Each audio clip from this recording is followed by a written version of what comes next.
A lot of people don't know this about me. I was adopted when I was 9 months. My mom put me into foster care anonymously, and I was adopted at a young age into a great family, mother and father who raised me in a middle class environment.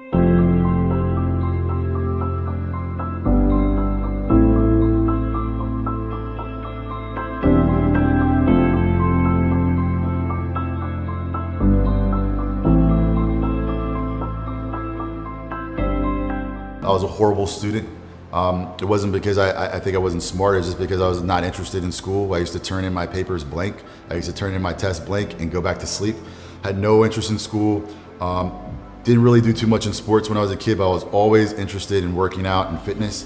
Ever since I was a kid, I started out, my first job was as a janitor in a health food store, and I had many jobs in fitness as far as working in gyms and things of that nature as I was coming up. I always liked fitness, always knew I wanted to stay fit, always thought it was important to look good because the way you look is the way you feel, and people treat you based upon that. So I was always into that. I think the basis of success is really, especially for me, was just getting out there and wanting to work and then figuring it out as you go. I knew I did a lot of crappy jobs, and I knew what I didn't want to do as I was coming up, but I wasn't afraid to take those crappy jobs.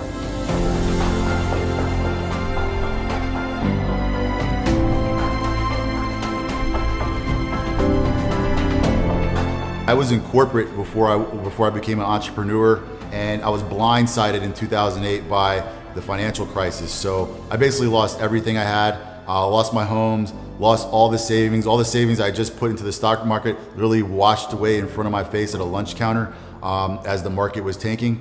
And so me and my wife lost everything that we had. We moved into basically the projects, right across from the projects in Atlanta in Bankhead Courts, and basically had to rebuild our life from there in a $20,000 home in Southwest Atlanta, where nobody I know would feel comfortable staying even for a night.